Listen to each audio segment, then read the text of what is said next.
Welcome to episode 3 of The Ultimate Female. I am Callie, and today we're going to be talking about change and your ability to create it. And this seems like such a simple topic, but it's actually so much more complex than we realize, and mostly because we're focused on the wrong things when it comes to change. Now, I've talked to you before, again, about energy, right? And I've told you that energy that is created can never be destroyed.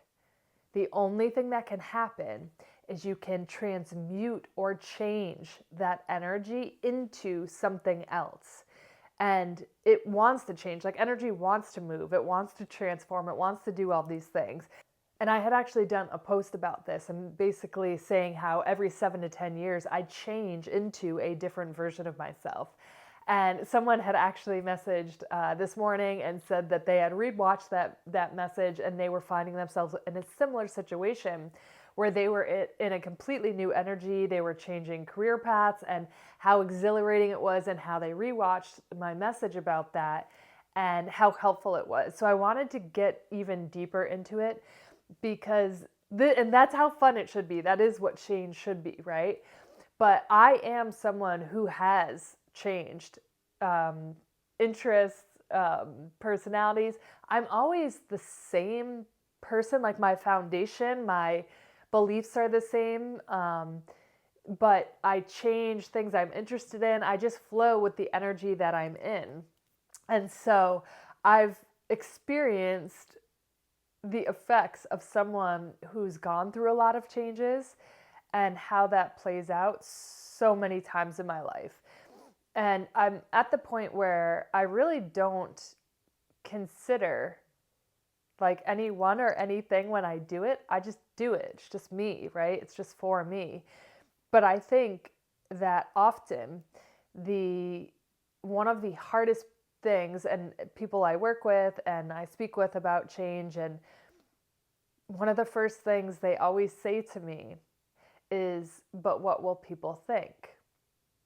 And it got me thinking about that because I've never really thought about that. I've always just done it because it's just for me, right? And it doesn't mean that it's easy or it's comfortable, because people are, people can be in judgmental energy, is what I'll say. But you have to remember that whatever it is that they're experiencing is a reflection of how you're making them feel inside. So if you are changing into a different or better version of you, if you are threatening people around you, they'll often try to discourage you, right? They'll be like, oh, why are you doing that? That's stupid. Don't do this, don't do that. And they want you to stay in this lower version of yourself, because it means that they don't have to change and they don't have to become anyone different. But what it does, and if you listen, if you're like, because change, it gets easier the more you do it, is what I'll say. But it is rewarding. And if you allow like the people around you, when you're having doubts, to talk you out of changing into this higher version of yourself, you will regret it so much. That's when you end up feeling stuck. You feel stagnant, you feel sad, you don't feel motivated, you don't feel like you're in the right place. And again, it's because you went external for information and allowed people to talk you out of what you were feeling inside. So I've changed literally my whole life. And I tell this whole story on my Instagram, but I, was a lifelong athlete, right? I played soccer, basketball, softball. So through middle school, through high school, I was a 3-sport athlete. And then in college, I played Division I softball. So that season of my life was all about sports. That's all I was doing and all I was really focused on. But then once I was done with that season of my life and sports, it was kind of like then I was trying to find myself again. And I remember even it was funny, like I had stopped working out when I was done playing college sports, and I was like, what's the point? I'm just going to go to the gym and do like regular people workouts. I'm just going to walk on the treadmill. I'm just going to lift weights just to like look good in my shirt. Like I didn't get it, because I had always trained to perform sports better, like run faster, be stronger, throw further, all these different things. So the whole idea of like just going to the gym when I wasn't playing sports, I didn't get it. So I was at a point where I was trying to find myself again. And that's when I found fitness competitions, because I was really missing training for something because it was so ingrained in who I was. And I say this all the time, but sports literally made me who I am. The lessons I learned, and even just like taking knowledge and then applying it to learning a sport and being able to perform it. It's the same thing I do now. I just do it in different genres. But so I had gotten, and I was like, what am I going to do? Like marathons, I'm like, no, I'm not going to do that. And I was looking around at the different things and fitness competitions. I was working with somebody who was doing fitness competitions. So I said, well, let me try this out. And so that's how I started getting into doing fitness competitions. And then I found, as each time that I reinvent or change my energy into something else, there's something in that energy I change into that I actually needed to become a more complete human. So, for example, when I got into fitness competitions, I had never done anything girly like that, where I was competing in the NPC. It's called the National Physique Committee, and that is the amateur division of the IFBB, which the IFBB is the International Federation of Bodybuilding and Fitness, I believe it was called. And that was like with the Olympia, Arnold Schwarzenegger, like that history. That's that whole federation. So when I started, I was competing in the amateur level, which everyone does. You compete on an amateur level, and then you place well enough to be able to earn your pro status. And your pro status is when you earn the title of like an IFBB pro. And then there's different divisions, right? So at the time there was, bodybuilding, there was, I believe, like women's physique, figure, and I might be forgetting one or two, but bikini was what I was in. And it was a new division of bikini. So it was meant to be for people that wanted just kind of like the ideal athletic, natural women's physique. And so I was like, oh, great, this is what I'll do. So I started, again, I found people that knew what they were doing. I started training with them. I started working with them. And I started learning and trying to figure it all out. And after my first show that I did, I found the thing that was the hardest for me was being on stage and basically being a female.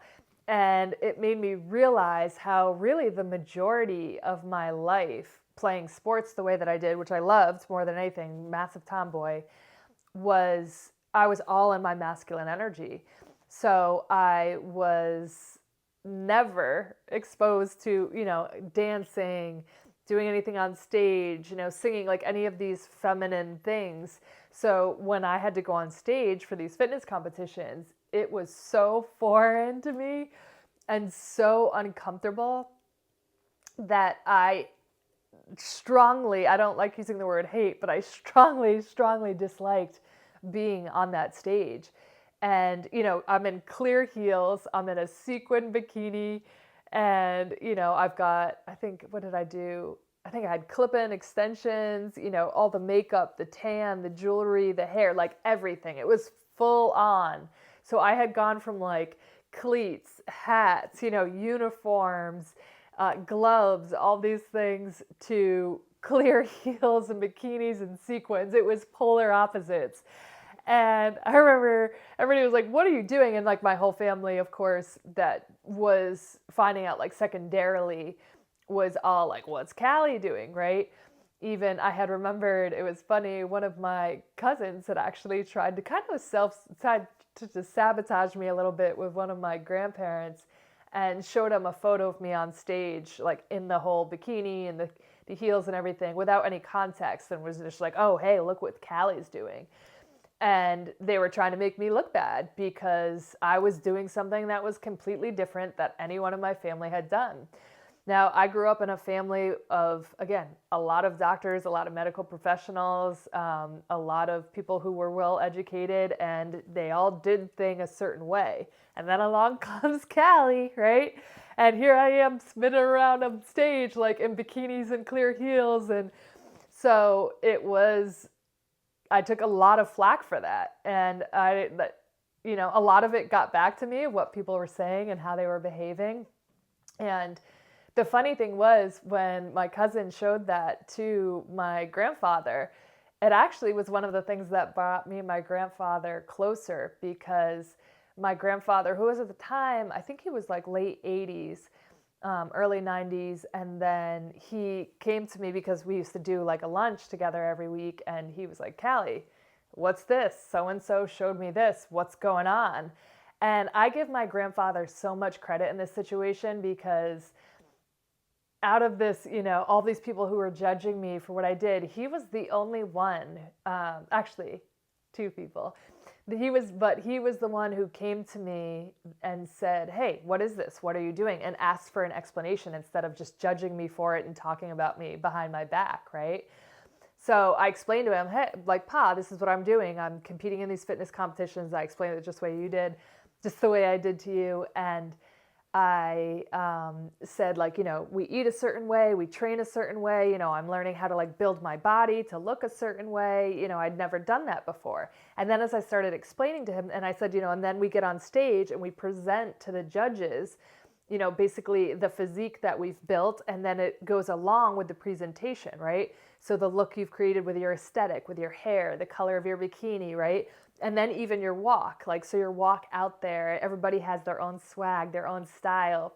And then you present that as a complete package to the judges, and then they decide like who the winner's going to be. And he's like, oh, fascinating. And then he's like, okay, do you know that we actually had like strong men in the family? And he starts telling me how some of his cousins when he was growing up or uncles were strong men, and they completed. I was like, yes, they do a lot of stuff with us too. We like usually at the competitions, there's almost always like a strongman thing, and then there's the bodybuilding piece. And so then once I explained it to him, he actually got it and didn't judge me for it. And what it did is it actually brought us closer together, to the point where he, at the end of his life, he had prostate cancer for a long, long time.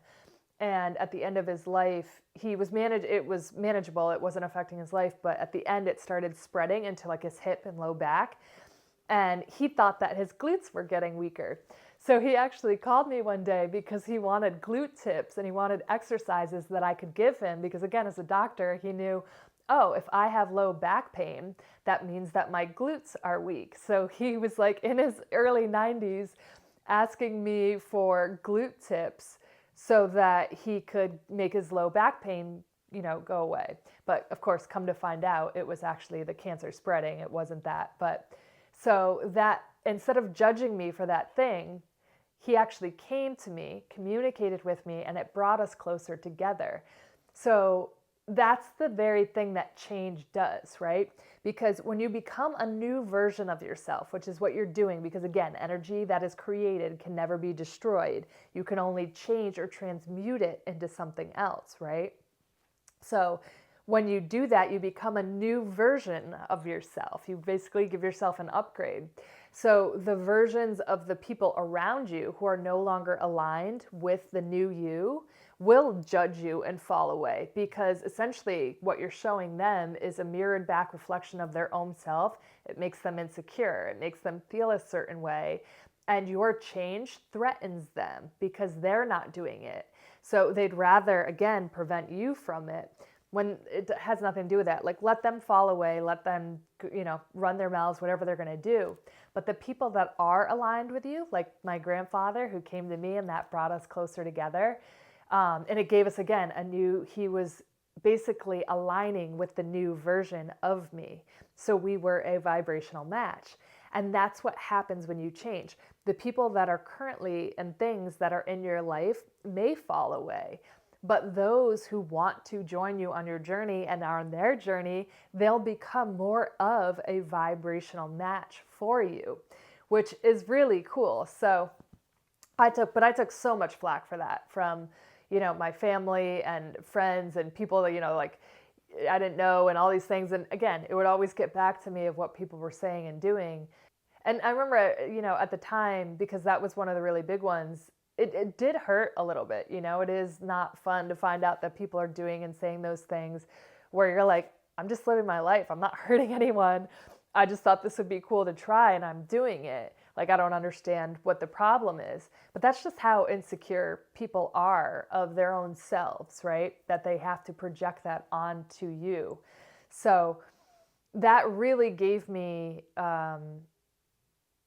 probably my biggest introduction, again, to change and how it's perceived from the outside of people, right? And then I even remember too when I was living in Japan and I was working as we were doing lifestyle weather segments, right? So I was the on air talent and we were doing these segments. And it was kind of back when like YouTube, it either had come out or it was some of the first videos I had ever put out on YouTube. And we were putting them out to like test our content. And that's like the internet and the comments and people, I remember one of the first negative comments I ever got from someone I didn't know was, "Why is she always smiling all the time? She's annoying." And I remember that one really like right in my heart because I'm just a happy person is what I do. Like I didn't even know that a smile could be offensive to someone. And it did hurt and it was not fun when I started to see those comments come in, right? But had I listened to those and been deterred by any of that, I never would have gone through anything I'm doing today, right? So I had to basically like go through every time I changed, I would see the judgment and the exterior response to my change. So that happened again when I was on the YouTube videos, then I was doing the fitness competitions, and then it started with the football stuff. So at the end of my fitness competitions, I started throwing footballs on the internet. Again, I was the first person to do it, the first female to do it. I became literally like, you used to search girl throwing football, it was me. And so, and as they say, I think it's like there's an expression, first come the originators, then come the intimidators or something like that. But yeah, like I created that. So the amount of flack that I took for that when no one else was doing it was absurd because those videos went massively viral and I had, hundreds of thousands of people commenting on all these videos on all these different sites, mostly saying really negative things. And they were mostly coming again from males, judging me and saying all this stuff. And same thing also in my family, right? Like, what's Callie doing? And everybody, saying all the things that they want to say and whatever. And but that one is probably the one that made my I guess my energetic skin to exterior responses of change even thicker. So as I kept going, the more of the people's outside responses that I would see, the thicker my skin would get, and the more I just wouldn't care. Because every time I did it, I up-leveled. So my life was getting better. Things were getting more exciting. More things were happening.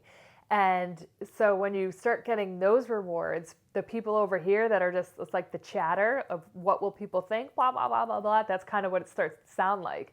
It's people mostly don't know, right? One of my favorite quotes, and they say Eleanor Roosevelt said this. I'm not sure, again, how these things get marked down or not, but I appreciate the quote itself. And it's something like, small minds talk about people, average minds talk about events, and great minds talk about ideas.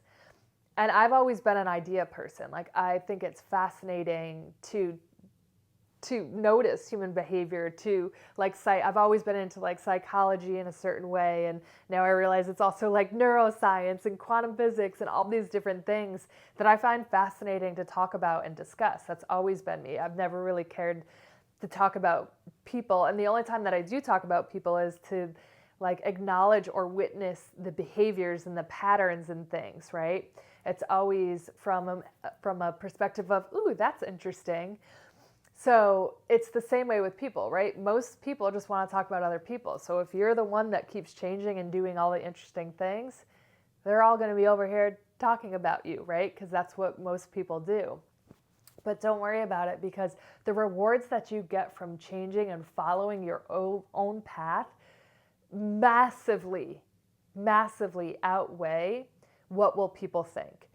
So I did that with the football stuff. And then now again, I've experienced it with my transition from, my previous, sports and sports betting and sports content to more of now like energy and spirituality. And I went through it again where people were like, I liked the old version of you better. I miss your old content and all of this stuff, where all that does is tell me was that person was a vibrational match to that old version of me.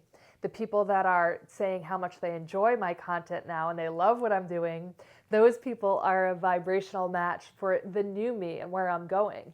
And that's just the natural order of things. So when you're changing, don't, I always say that people mostly ask the wrong questions. And I love asking questions. If you know me, I've done it my entire life, to the point where I think like sometimes, people would often like drown me out or not want to answer my questions anymore, because I don't know if they sometimes they just get tired of them, or they feel like I'm, judging or something. I don't know. But for me, it's just interesting. And I have no like answer that I'm looking for. I get actually prompted to ask people questions, and there's no intent behind it a lot of the times. It's just I get prompted to ask, so I do, right? But I feel like people mostly often ask the wrong questions. So in the case of when it comes to change, and when I speak and work with people and their first thought is, but what will people think? You're asking the wrong question. The question should be, what will I think? What will I think when I'm living the version of me I want to be? What will I think when I'm living in the house I want to be? What will I think when I'm doing the very things that light my soul on fire? What will I think when I'm living my dream life? That's the question. What will you think when you step into that next version of you? It's not about what other people will think. Remember, the majority of people around you, we're all spread out so that we can share like lighthouses, right? So that means the majority of people around you, probably if you're someone who does change and does follow your heart and your journey often, the majority of people around you won't be built like you. And that's by design. You're there to inspire them. You're there to trigger them, which you do just by changing and living authentically as these new versions of you, right? Because even if you look at, I always talk about your birth chart, right? Your natal chart. And it's more than, most horoscopes and things that people do know about, like astrology, are inaccurate, wrongly explained. They don't give like the true value of what those things can do for you, right? So your natal chart is your energetic footprint, essentially, of the exact moment that you came to this earth. Every single day, that chart changes based on what our sky is doing. So as you go through your life, all of the energy that you're experiencing, which I call, again, seasons of your life, all change based on the energy of the sky of your birth chart, your energetic footprint. So you're not really supposed to stay the same person your entire life. Energy doesn't want to stay stuck. It doesn't want to stay stagnant. So some of the worst things like people can, I hear people do is they basically just give up on life. Well, oh, just the way it is. And, that's really hard. And, oh, that market's saturated. Don't do that, and, oh, well, if you're in a bad relationship or bad marriage, they're like, well, you just got to stick it out. And all of those expressions, that's what I would consider subconscious programming that you take on and then you start to say, like, well, this is just how it is. No, get rid of that subconscious programming. Essentially what that is, right? You have your heart and your soul, and then you have your ego. Now, your ego wants to keep you safe from any pain you've ever experienced in your life. And this is what people mean when they talk about traumas too, right? They make it seem like trauma has to be some really big, horrible thing. And oftentimes it's not. It can be a very subtle thing. It can be where, you were a child and, you took a nap and you woke up and your parents weren't there. They were in the other room and you started crying because you felt like as a child that you were alone and no one was there. That simple act can create an abandonment wound in a child. It's really that simple. So if you are like, oh, well, I had an easy upbringing and all these things, I'm sure you did, but even those simple things can create that energy in us. So then the ego says, okay, well, if we're going to be left alone, we need to be able to take care of ourselves. And that's what happens. That's how subconscious energy works, right? So you have the trauma of you wake up from the nap as a child and there's no one there and you fear abandonment. So then the ego comes in and says, okay, we never want to experience that trauma again. So we're going to just take care of ourselves. We'll make sure that we're self-sufficient and this can't happen. So then as you get older, you've actually become hyper independent and created, again, this ego based around the fact that people are going to leave you or abandon you. And you may not even remember some of those things that happened when you were younger to get there. You just think, well, this is how I am, when that's actually not the case. It's learned behavior that you experience through a trauma. You create, again, the ego creates this identity around that to avoid that pain. So then when you go to change, some of that subconscious programming will come up, because basically making the decision to change is you saying, I'm leaving the familiar being that former version of yourself. And I don't know if you've noticed, but man, people have a really hard time leaving the familiar. And that comes down to even their familiar pain, their familiar relationships that they're not happy in, their familiar jobs that they're not happy in.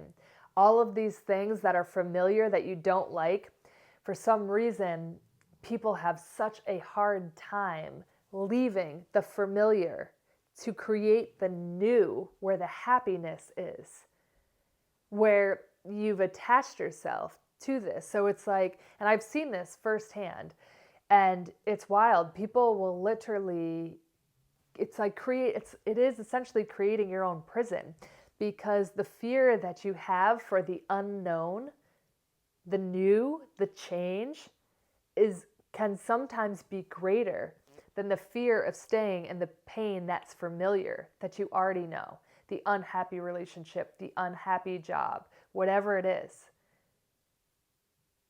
And that's the only thing stopping you. So you are essentially created a prison, an imaginary prison, right? An illusion of fear around you to keep you from moving into this change. So the first step of change is making the decision to leave the familiar version of yourself. And the more that you do this, the easier it will get, right? Because it can feel scary, but remember, it's not scary. It's just your ego reminding you, hey, remember last time we did this? Scary, scary. And you have to essentially override it and see through the illusions of those fears. So you make the decision to leave the familiar, and then you're going to have essentially a transformation period, right? So this is going to be your time of growing, of learning, of getting it wrong, of testing the new versions. And the way that energy works is you have to allow the old to fall away completely before you can start building the new. So if you have made, yes, I want to make this change, I want to make, go into this new version of myself, you make the decision, that's step one, right? You're going to leave the familiar. Step two is the transformation period.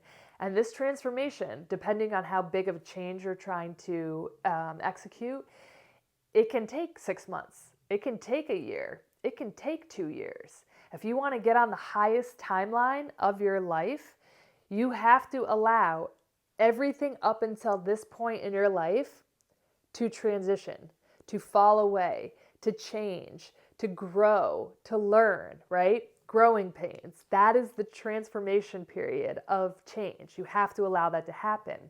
And that can happen in a variety of different ways. Again, it can happen with people leaving your life, things leaving your life, changing jobs, getting a different car. Energy, it's all just energy. So all of that energy that needs to, again, leave you in order for the new energy to come in that is aligned, it's going to be a vibrational match. You have to allow that transformation period to happen. And in like any growth period, in that transformational phase, it's going to be uncomfortable. There's going to be probably a lot more fear, sadness, um, uncomfortable, anger. Why is this happening? All these different things that are kind of lower vibrational emotions happening during that transformation period, because you have to shed it all. And as they say, the only way out is through. So you have to feel all of those things and allow them to shed to be able to heal it, so that you can step into this new version of you, right? So now after you go through your transformation period, and again, the length of it is going to change and be different based on who you are, how you are, your understanding of energy, and how quickly you can change and transmute things, and the extent of the change, right? If it's as simple as, I want to change my hair, it can happen very quickly. But it's as simple as, I want to be on my highest timeline possible. That could take a year to 3 years to 4 years to 5 years, right? It all depends on you and your ability to believe and trust in yourself. And that has to do with patience. Patience while the transformation period is happening is going to speed up or slow down the process as well. Because if you can enjoy and embrace what's happening and think, even when you're not feeling great, if you can think things like, aren't I lucky that I get to remove this energy from my life, from my being, that I can have this transformation period, you're going to speed it up.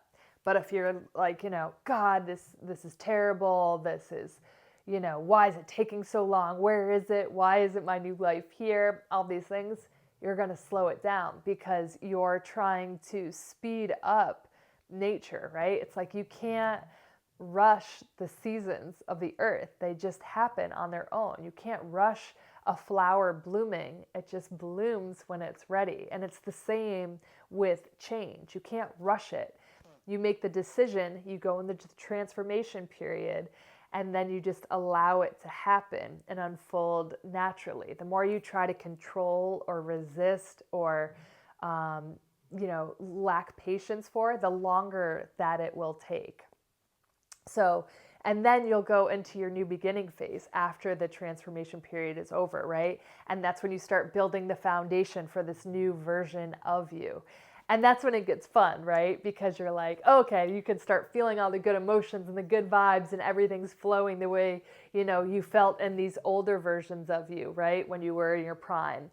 And then you had to, again, go through the sad periods, the transitions, and now you're back, right? So you're like, oh, good. So the new beginnings are always fun, right? Because it's the excitement, it's the reward, basically, for you giving yourself permission to follow your heart and your soul and change into this new version of you. And so, change is really fun. It is really exciting. And a lot of people, you'll see when you're changing, the exterior perception is that people don't, want people to change, and they want everyone to stay the same. And that is like a death sentence, because again, energy wants to move. It wants to flow. Like Bruce Lee always said, be water, my friend, because water can be everything, right? It can flow like a river. It can be as deep as an ocean. It can freeze, it can become snow, it can become rain, it can do a drip at a time, it can evaporate. Water can be anything at any time. It just adapts to what it needs to be. It changes, it transmutes. And that's what you want to do. Because as you go through your life, right, and I've always said this, I don't really believe in age. I believe in seasons, right? We just have seasons of our life that we're meant to experience.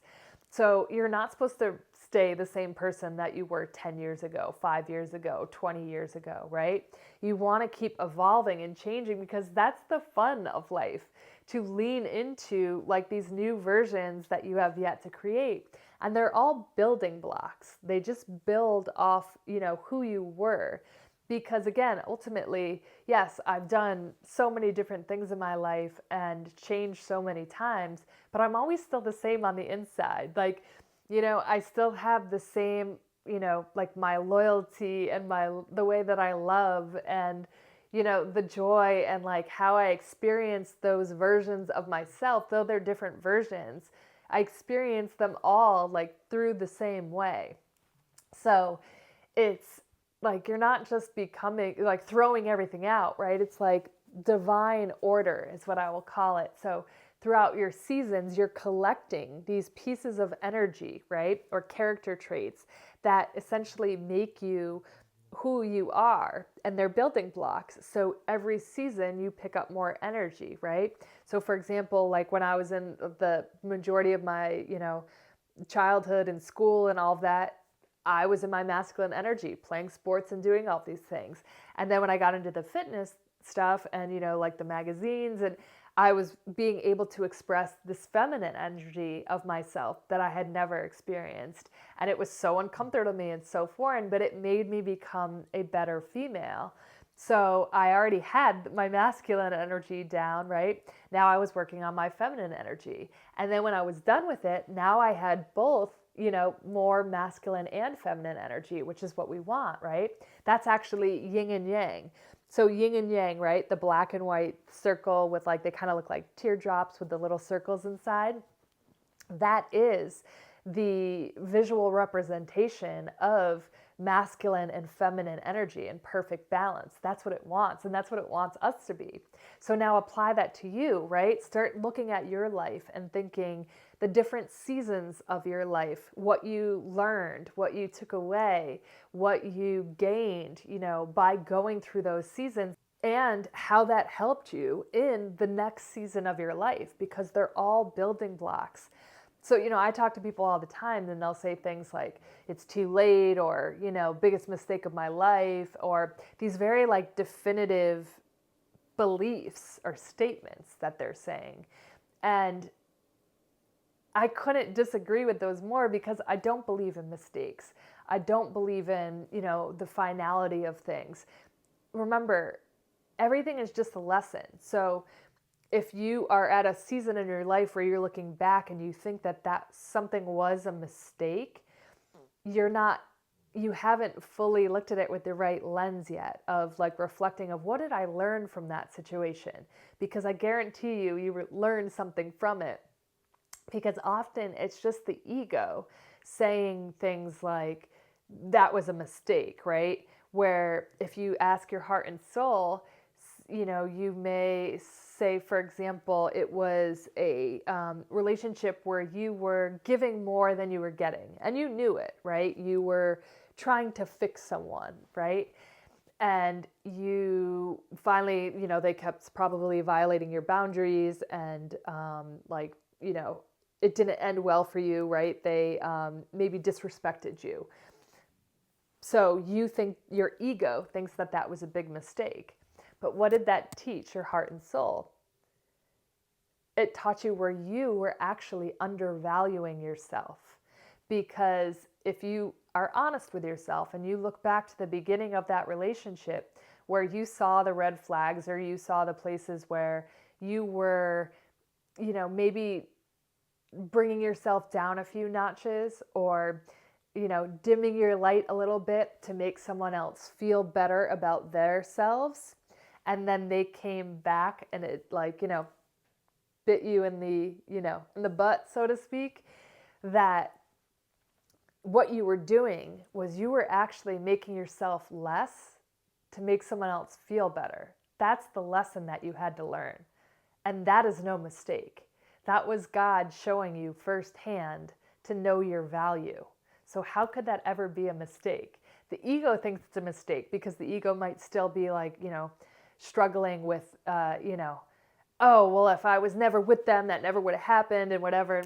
everything always happens the way that it should, but you have to pay attention to the lessons that you learn in those mistakes, right?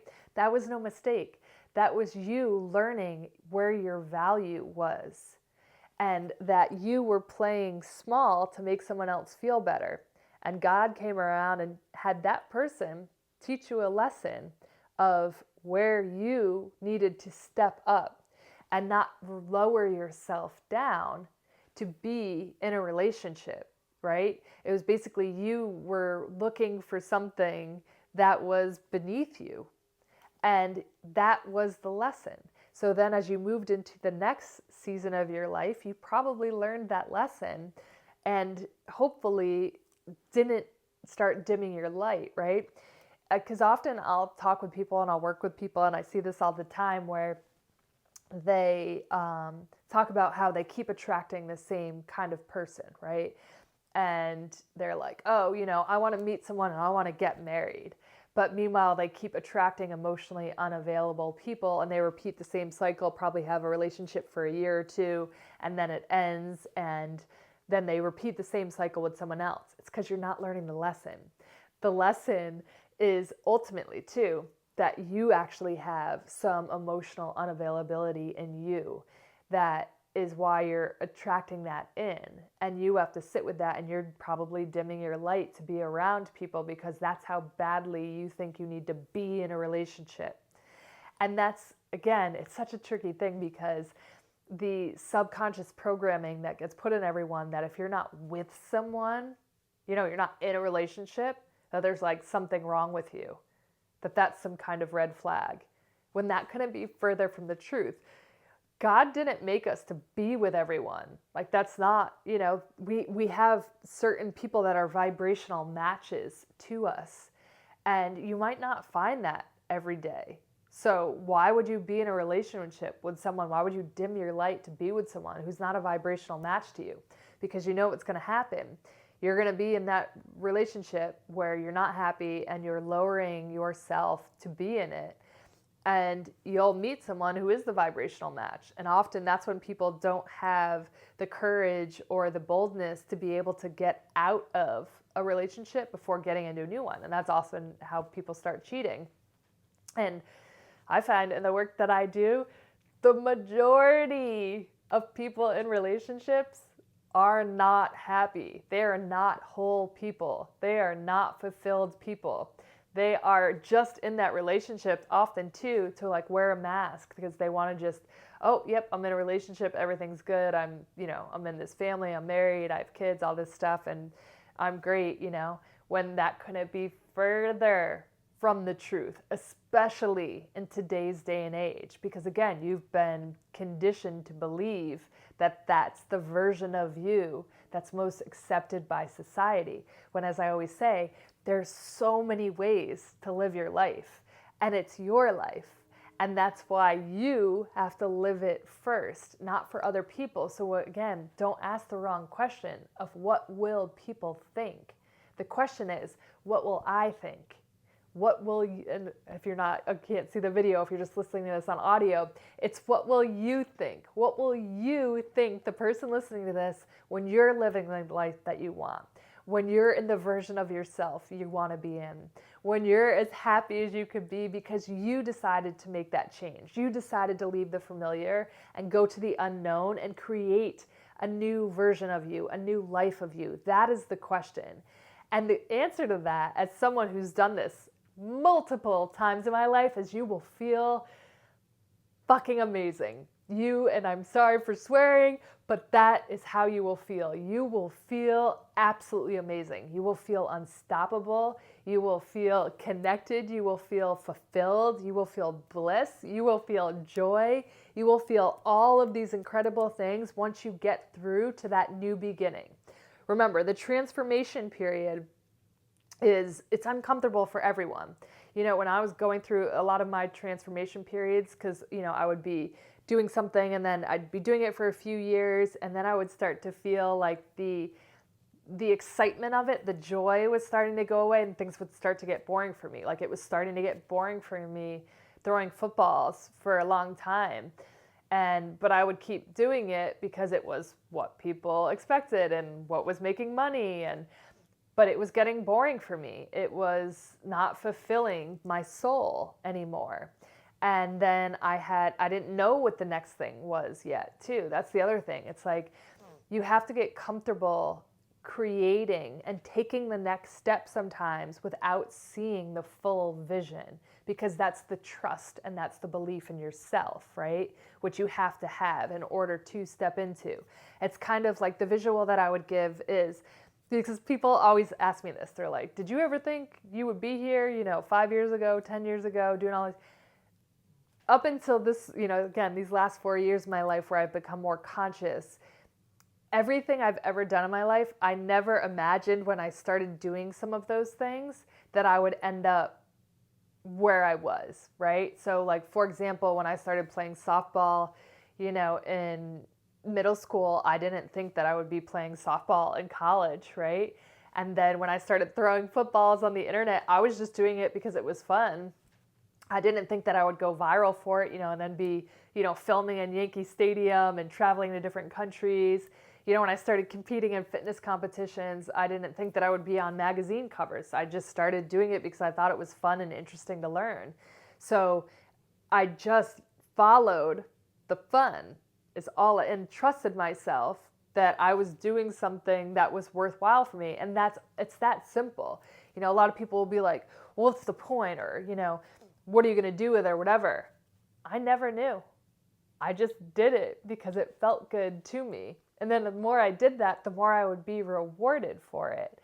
And it's the same thing. So it's like, I used to, growing up, I had one of my grandfathers, he passed when I was very young, but one of my memories with him, he had a puzzle room. And we would sit in his room and we would put together puzzles. And he would always have all these different puzzles going on. There was like 2 or 3 puzzles on the table. And he would always tell me, he's like, okay, Callie, you have to find the piece and then you want to build the border first. And then you start filling it in from there. And that's what you have to do when you're creating these new versions of yourselves. It's like, you don't have to see the full picture of the puzzle in order to keep going. You just have to have the next piece. So if you're creating change, right, and you're stepping into these new versions and you're like, I don't really know where to go, I don't know what to do, but you're feeling called to change, all you have to do is get the next piece. And if the next piece tells you, hey, it's fun when we do this, or if it's fun when we do that, that's the next piece. Put it down. And as you do that, your puzzle will just start to come together until one day you'll look down and there it is in front of you. And you never even saw it before. And that's a wild thing for me to say because vision is actually like one of my gifts. I'm very forward thinking. And I'm able to kind of like view things from a bird's eye perspective often.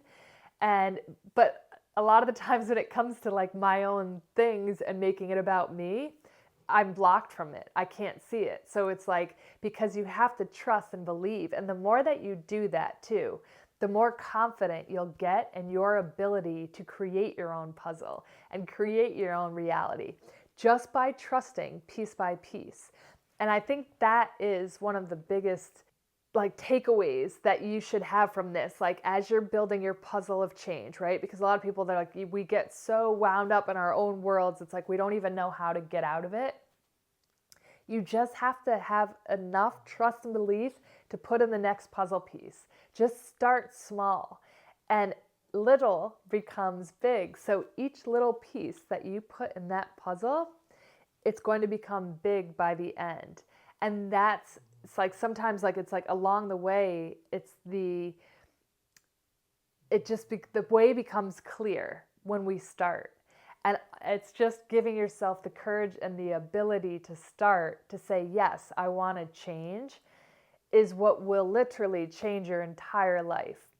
And it should excite you, right? That you have that ability to do that because you are the creator of your life, right? So as you just trust yourself, again, piece by piece, right? So, for example, if you're feeling like you don't like the job that you're doing anymore, you don't like the relationship you're in, You can walk away from it all, right? Or you can start small and say, okay, where can I start making changes for something different? Follow the fun.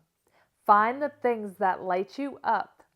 And when you think about it, that's your next puzzle piece. Just go in that direction and whatever that means, right? So you don't have to see it all to start. And that is how simple change starts and change happens.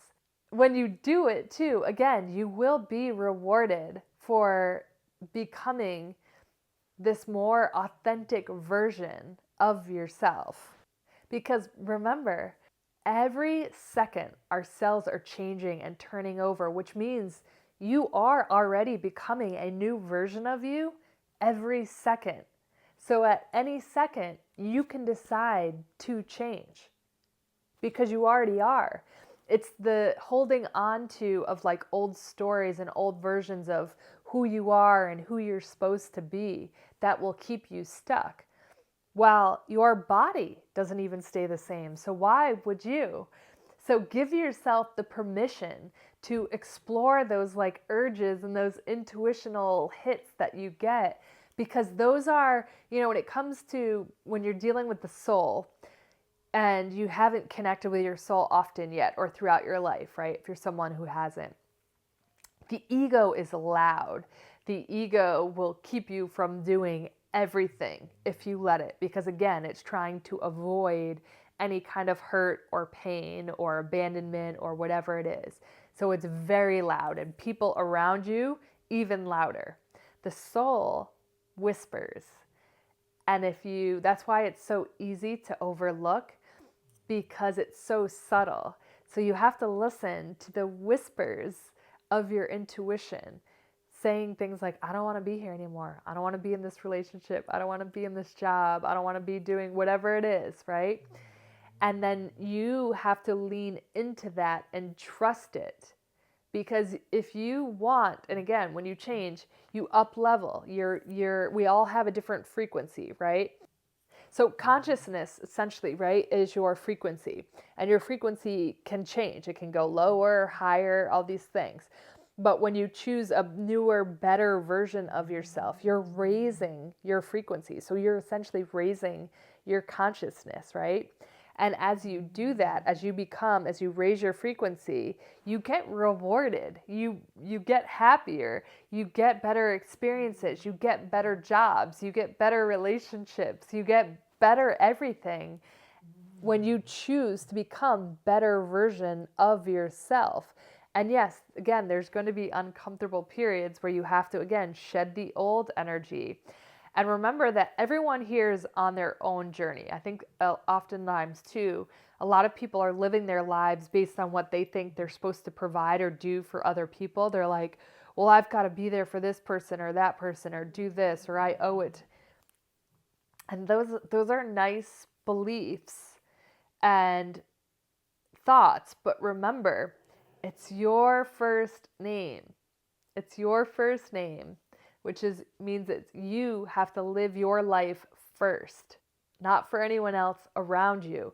And everyone has free will. So if those people around you want to raise their frequencies and their vibrations and join you on a journey, no one's stopping them. But if they don't want to do that, that's their choice. But don't allow it to stop you from changing into the version of yourself that you want to be. So I guess I would say, if there's one takeaway that you could get from this, is that when it comes to making your decision to change into this better version of yourself, don't allow not seeing the full picture or what will people think to stop you. Just go piece by piece on your puzzle and what that means to you. So start small and just follow the things, the little whispers of your soul that light you up. Follow it and do piece by piece until your puzzle is fully visible and you know which way you're going. You don't have to see it. All you have to see or have is your ability, your courage to start, to want to change and transmute your energy into something better and more exciting and more you and aligned as you go. So until next time, Let's be awesome.